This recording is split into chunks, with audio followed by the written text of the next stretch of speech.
Hello guys, स्वागत है आपका सिंपल लर्न यूट्यूब चैनल पर। जैसा कि हम केमिस्ट्री में टॉपिक सॉल्यूशंस पढ़ रहे हैं और उसमें हमने मोलरिटी खत्म कर लिया था पिछले लेक्चर में, उसको देखिए। और आज हम नया फ्रेश टॉपिक शुरू करेंगे, मोललिटी। क्या चालू करने वाले हैं? मोललिटी चालू करेंगे।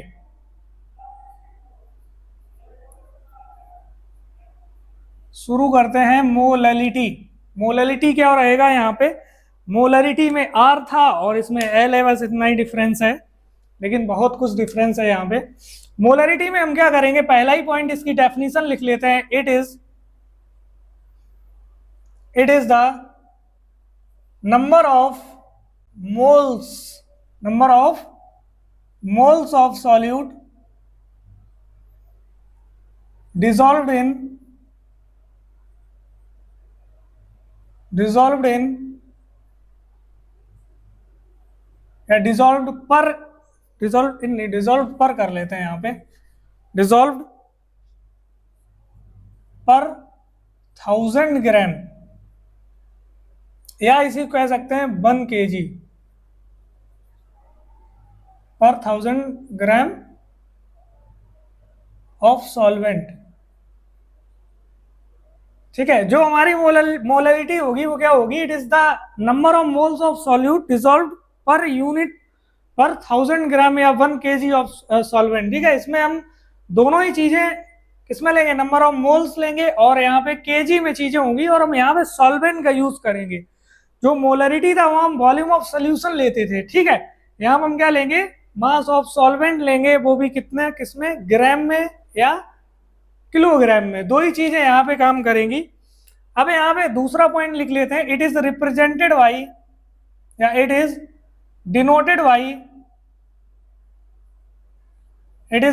बाई स्मॉल एम हो जाएगा। यहाँ पे मोलरिटी को हम कैपिटल एम से डिनोट करते थे, इसको स्मॉल एम से डिनोट करेंगे। इसकी यूनिट क्या हो जाएगी? मोल पर केजी।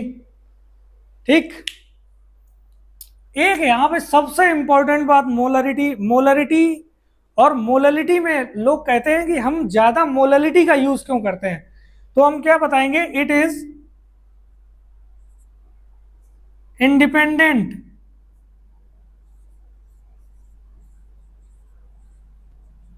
On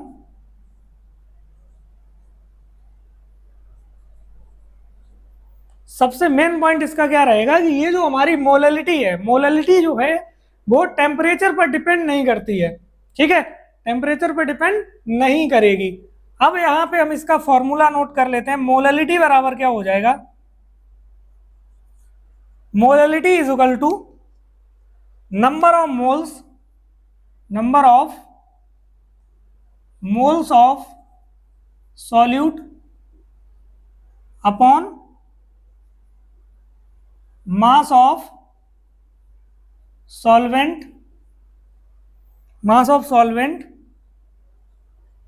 in KG. ठीक है, अगर हम इसी को चेंज करेंगे फॉर्मूले को, number of moles of solute mass of solvent in gram, multiply किससे कर देंगे? यहाँ पे 1000 से। ठीक, जैसा कि हम पिछले लेक्चर में पढ़ चुके हैं कि नंबर ऑफ मोल्स का फॉर्मूला क्या होता है? नंबर ऑफ मोल्स बराबर क्या होता है? मास of solute upon molar mass of solute. इस नंबर ऑफ मोल्स की जगह यहां पे हम इसको पुट कर देंगे, तो मोललिटी बराबर क्या हो जाएगा? मोललिटी इक्वल्स टू क्या हो जाएगा? Mass of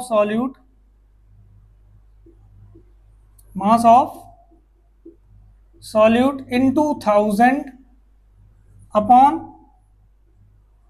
molar mass of solute into mass of solvent in gram. किसमें लिखेंगे? ग्राम में लिखेंगे। ठीक है, यहां पे ग्राम में आएगा तो ऊपर 1000 का मल्टीप्लाई हो जाता है। केवल क्या चेंज है यहाँ पे? केवल मोलरिटी में हम मास ऑफ सॉल्यूशन लेते थे और यहाँ पे क्या ले रहे हैं, मास ऑफ, वो मोलरिटी में हम वॉल्यूम ऑफ सॉल्यूशन लेते थे, यहाँ पे क्या ले रहे हैं, मास ऑफ सॉल्वेंट ले रहे हैं। ठीक है, तो इस क्वेश्चन में मतलब थोड़ा सा सॉल्यूशन की वैल्यू दे दी तो हम वहां से सॉल्वेंट की वैल्यू निकाल लेंगे, अगर हमें सॉल्वेंट दे दिया है तो कोई दिक्कत नहीं रहेगी। तो यहाँ पे हम इसको डिनोट करते हैं स्मॉल m से, यूनिट होती है मोल पर KG, independent of temperature, most important point रहेगा, ये आ जाता है ये बोर्ड्स में। और ये हमारे फॉर्मूले रहे, इस पे हम न्यूमेरिकल करते हैं, इसको तब तक नोट कर लो। तो हमारा पहला क्वेश्चन रहेगा मोलैलिटी का, बहुत ही बेसिक क्वेश्चन रहेगा। 7.45 gram of KCl potassium chloride dissolved in 100 gram of water, calculate molality of the solution. ठीक है, अब यहाँ पे हमें एक तो चीज दे रखी है KCl और दूसरी चीज क्या दे रखी है, वाटर। ठीक, अब यहाँ पे जो कम अमाउंट में होगा वो मेरा सॉल्यूट होगा, जो ज्यादा अमाउंट में होगा वो कौन होगा, सॉल्वेंट होगा। और दोनों ही चीजें किस में दे रखी हैं, ग्राम में। तो सबसे पहले हमें क्या करना है, जैसा कि हमने कहा है कि सबसे पहले हम क्या लिखेंगे, गिवन लिखेंगे। क्या लिखेंगे, गिवन। गिवन लिख लेते हैं हम यहाँ पे। सबसे पहली चीज मास ऑफ सॉल्यूट दे रखा है, मास ऑफ सॉल्यूट, जिसे हमने क्या माना है यहाँ पे, KCl दिया गया है। मास ऑफ सॉल्यूट कितना दे रखा है, 7.45 ग्राम। ठीक है, अगर हम बात करें यहाँ पे मास ऑफ सॉल्वेंट, यहाँ पे जो है H2O यानी कि वाटर है हमें गिवन, तो इसकी वैल्यू कितनी दे रखी है, 100 ग्राम। ठीक है ना, तो अब यहाँ पे हमें सॉल्यूशन की जरूरत नहीं है। अगर हम मोलैलिटी फाइंड कर रहे हैं तो मुझे सॉल्यूट का मास चाहिए और सॉल्वेंट का। अगर कोई तुमसे पूछता है इसका सॉल्यूशन कितना है, तो हम क्या करेंगे, दिस प्लस दिस, मतलब 107.45 लिख देंगे डायरेक्ट। ठीक है, लेकिन हमें यहाँ जरूरत ही नहीं है। अगर हम यहीं पे क्या कर रहे होते हैं, मोलैलिटी का फॉर्मूला, अगर मोलैलिटी निकालनी होती तो फिर मुझे यहाँ पे एक डेंसिटी भी गिवन होगी थी, जिससे मैं ग्राम से किस में बदलता, उसको वॉल्यूम में। तो यहाँ पे हम आ जाते हैं, मोलर मास निकाल लेते हैं। Molar mass of